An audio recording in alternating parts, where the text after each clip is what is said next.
नमस्कार, BRG news room में आप सभी का स्वागत है। आइए देखते हैं क्या हुआ है शहर में दोपहर के 3 बजे तक।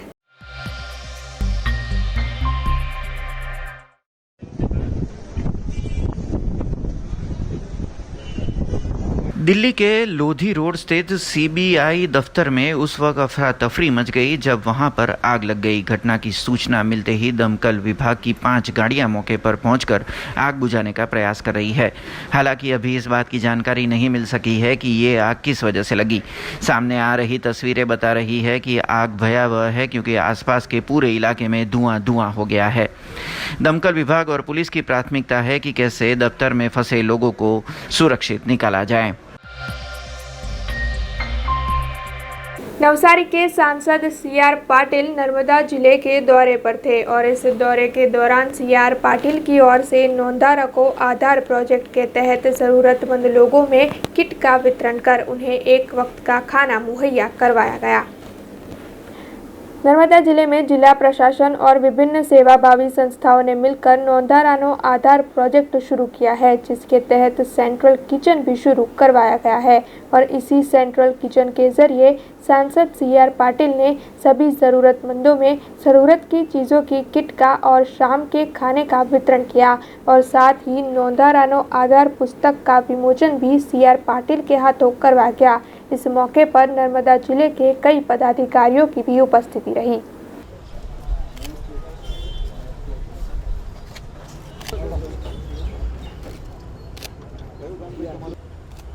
हेलो सर, आ बाजू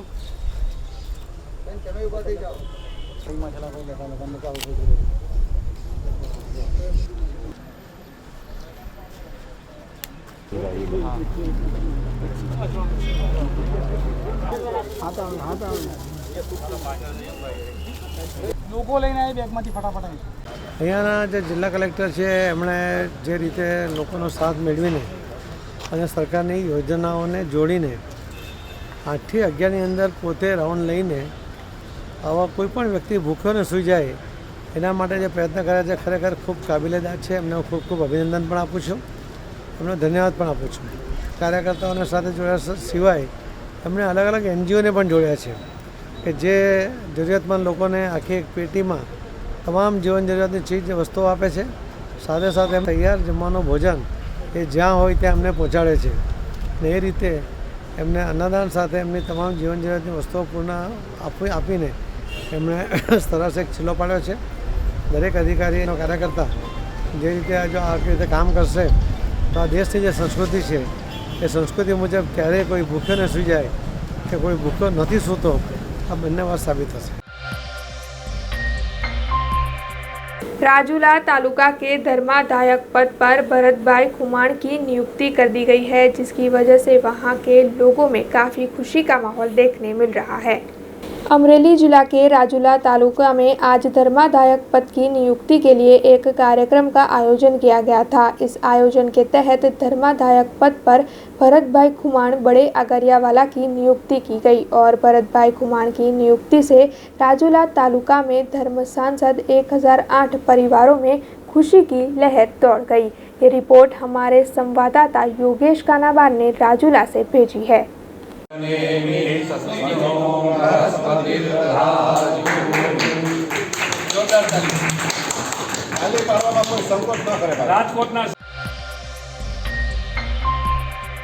बढ़ती जा रहे चीज़ों के दाम की वजह से आम आदमी काफ़ी ज़्यादा परेशान है, लेकिन फिर भी रोज़ाना किसी न किसी चीज़ के दाम के बढ़ने की खबर सामने आती ही रहती है। ऐसे ही इन बढ़ते हुए दामों के सामने विरोध प्रदर्शित करते हुए आज शिवसेना के अग्रणी नेता और कार्यकर कलेक्टर कचहरी पहुंचे और इन सभी की ओर से कलेक्टर को बढ़ते हुए चीज़ों के दामों के सामने आवेदन पत्र दिया गया। साथ ही जब ये सभी नेता और कार्यकर कलेक्टर कचहरी के बाहर विरोध प्रदर्शित कर रहे थे, तब रावपुरा पुलिस की ओर से इन सभी को इस मामले में इजाज़त नहीं लेने के लिए रोका गया और इस मामले में शिवसेना के 4 कार्यकरों की गिरफ्तारी भी कर ली गई है।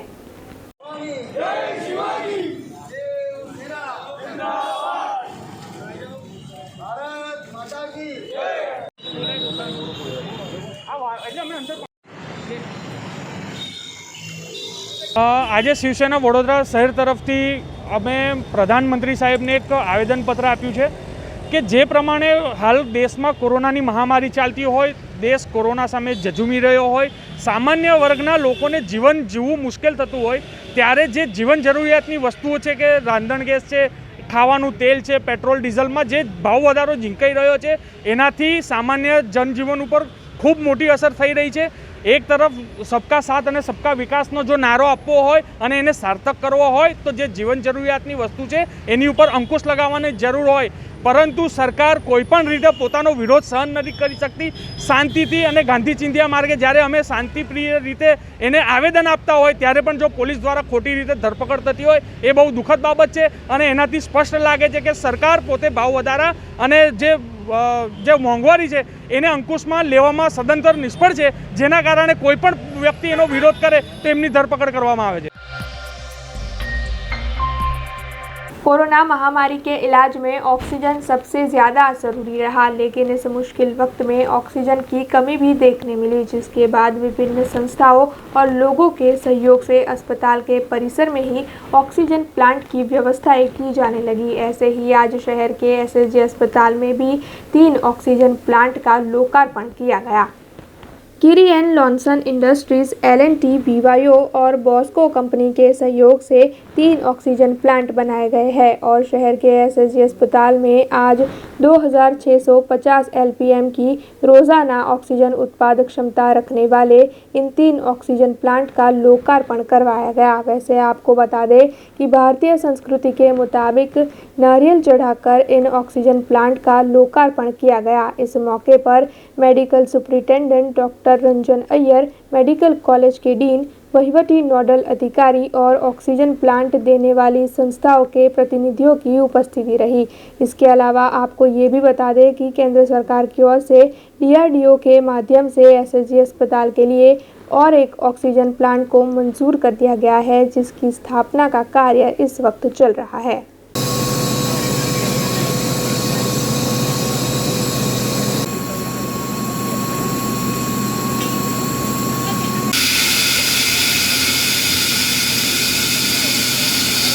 કોરોનામાં તમે જાણો છો ઓક્સિજનનો વપરાશ ખૂબ જ મહત્ત્વપૂર્ણ અને એક ઇલાજ રૂપી એ બહુ જ મોટી દવા બની ગઈ છે. ઓક્સિજન વગર બિલકુલ ચાલે એવું છે નહીં. એટલે આપણે વડોદરામાં તો કોરોનાના સેકન્ડ વેવ પહેલાં જ લિક્વિડ ઓક્સિજનની ટેન્ક એસએજીમાં અને ગોત્રીમાં નાખી દીધી હતી. એટલે આપણે મદ અંશે બચી ગયા હતા. ઓક્સિજનને કોઈ પણ કમી આવી નહોતી. પરંતુ પછી ઓક્સિજન જનરેશન પ્લાન્ટ આપણા દાતાઓએ બધા આપ્યા, એસએજીમાં આપ્યા અને એક હજુ DRDO તરફથી પણ આવવાનો છે. એટલે આપણે બિલકુલ સ્વાવલંબી આત્મનિર્ભર થઈ જઈશું. કોરોનાનો ત્રીજો સંભવિત વેવ ન આવે એવું ઈશ્વરને પ્રાર્થના કરીએ, પરંતુ કોઈ કાળે આવે તોય આપણે એ સ્થિતિને એ કરવા બિલકુલ સજજ છે. ઓક્સિજનની કોઈ અછત પડશે નહીં. એક જે નવો આવવાનો છે તે 1000 લીટરનો છે. આજે નખાય છે 1600, 600 અને 400 લીટરના છે. આજે PSA ટેકનોલોજી બેઝડ 3 અલગ અલગ કેપેસિટીના ઓક્સિજન જનરેશન પ્લાન્ટનું લોકાર્પણ થવા જઈ રહ્યું છે. હાલ જ 3 પ્લાન્ટનું લોકાર્પણ સંભવ બન્યું છે અને આ ઓક્સિજન જે ઉત્પાદિત થશે આ પ્લાન્ટ મારફતે એક 600 લીટર પર મિનિટ, એક 1650 લીટર પર મિનિટ અને એક 400 લીટર પર મિનિટ એ કોવિડના દર્દીઓ માટે અને સંભવિત ત્રીજી વેવ જો કદાચ ના આવે તો અન્ય દર્દીઓ એસએસજીના દાખલ દર્દીઓ માટે આ ઓક્સિજન ખૂબ જ ઉપયોગી થશે. આ પ્લાન્ટ મારફતે મેડિકલ નર્સિંગ હોમ, નેફ્રોલોજી વિભાગ, નવો તાત્કાલિક સારવાર અને જે સર્જિકલ ઇન્ટેન્સિવ કેર યુનિટ જેનું બહુ જ ટૂંક સમયમાં લોકાર્પણ કરવા જઈ રહ્યા છે એ 3 વોર્ડને આ પ્લાન્ટ સાથેની ઓક્સિજન પાઇપથી કનેક્ટેડ કર્યા છે. આ પ્રસંગે બધી દાતા સંસ્થાઓનો મારો સ્ટાફ, ખાસ કરીને doctor Mamtaben, doctor Vijaysinh Rathod, PIU electrical, PIU civil, જે લોકોએ ખૂબ જ દિન રાત મહેનત કરીને આ પ્લાન્ટને અત્રે પ્રસ્થાપિત કરવામાં મદદ કરી છે એ બધાનો હું ખૂબ ખૂબ આભારી છું. એક હજી મોટો પ્લાન્ટ DRDO મારફતે સંસ્થાને મળવા જઈ રહ્યો છે, જેનું પ્રારંભિક કામ અને જગ્યા નક્કી થઈ ગઈ છે. એના માટે જરૂરી જનરેટર અને વીજ લોડની માગણી પણ થઈ ચૂકી છે અને 4-5 દિવસની અંદર એ પ્લાન્ટ અત્રે આવીને ઉતરશે એ બ્લડ બેંકની પાછળ એના માટે એક જગ્યા મુકરર કરવામાં આવી છે. ત્યાંથી રૂકમણી ચાઇનાની અને મેડિકલ વોર્ડ 20 આ બે વોર્ડને કનેક્ટેડ કરીશું કે જેથી ત્યાંની ઓક્સિજનની જરૂરિયાત એ પ્લાન્ટ પૂરું પાડી શકે. वडोदरा महानगर पालिका के विभिन्न विभागों में बीते 3 साल से कई महिलाएं कार्यरत थी, लेकिन महानगर पालिका की ओर से अचानक ही इन महिला कर्मियों को निकाल दिए जाने पर आज सभी महिला कर्मियों ने अपना रोष व्यक्त किया है. शहर की महानगर पालिका में पिछले कई वक्त से महिला कर्मी कार्यरत थी. पिछले 3 साल से पालिका के विभिन्न विभागों में ये महिला कर्मी अपना फर्ज निभा रही थी और कोरोना महामारी के दौरान भी धन्वंतरी रथ में इन महिला कर्मियों ने ड्यूटी निभाई थी. और यही नहीं, इन महिला कर्मियों ने कोरोना के संकट के वक्त में घर घर जाकर लोगों को कोरोना और वैक्सीनेशन के लिए जागरूक भी किया था. ऐसे में जब अपनी जान को जोखिम में डालकर ये सारी महिला कर्मी पालिका के साथ शहर की निवासियों की सुविधा के लिए कार्य कर रही थी, तब अचानक उन्हें पालिका की ओर से निकाल दिए जाने पर अब सभी महिला कर्मियों में गुस्सा देखने मिल रहा है.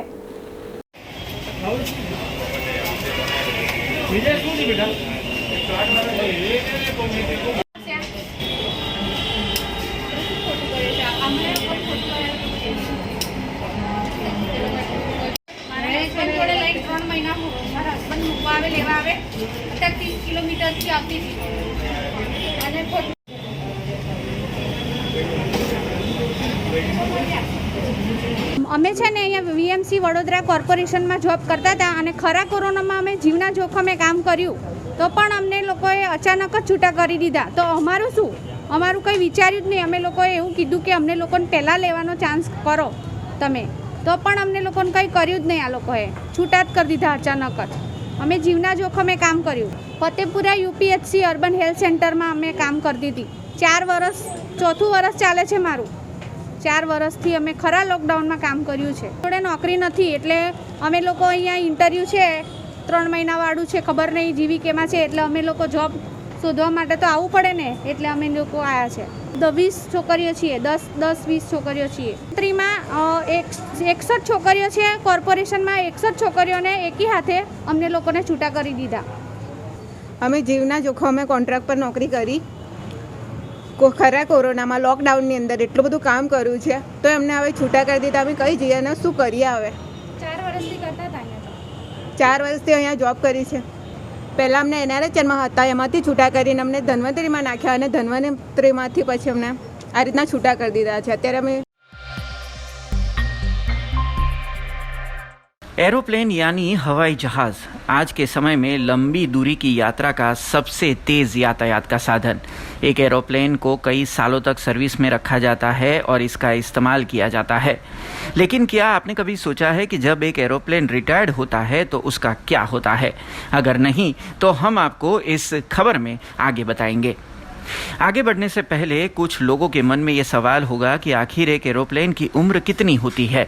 हालांकि कई लोग सोच रहे होंगे कि इतना बड़ा एरोप्लेन कई दशकों तक चल सकता है, लेकिन हम आपको बता दें कि एरोप्लेन की औसतन उम्र 25 साल से 30 साल तक की ही होती है. एक हवाई जहाज की उम्र औसतन उसके दबाव चक्रों पर मापी जाती है.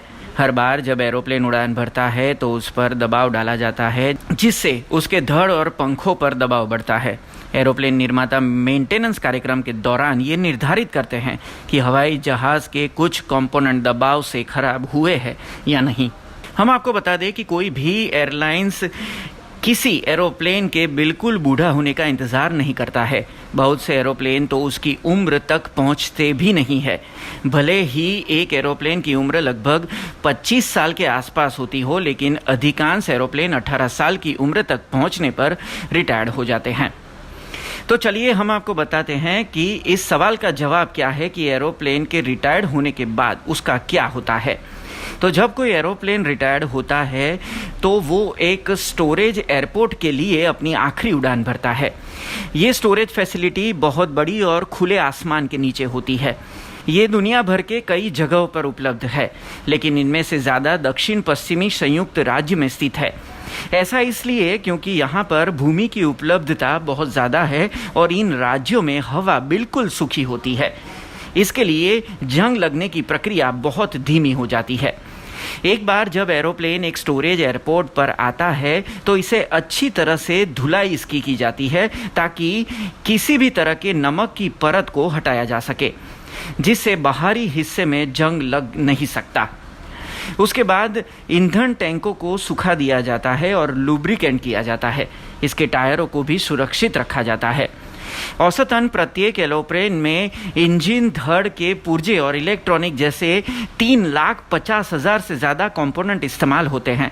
और भले ही वो रिटायर्ड हो गया हो, लेकिन इसके कई पार्ट्स अन्य विमानों में स्पेयर पार्ट के तौर पर लगते हैं। किसी भी एरोप्लेन में खराब हिस्से को ठीक करने से बेहतर उसे बदलना होता है। अब खबरों से लगातार अपडेट रहना हुआ आसान। BRG न्यूज़ आपके मोबाइल स्क्रीन पर। आज ही BRG न्यूज़ की mobile app Google play store और ऐप स्टोर से डाउनलोड करें और खबरों से लगातार जुड़े रहें।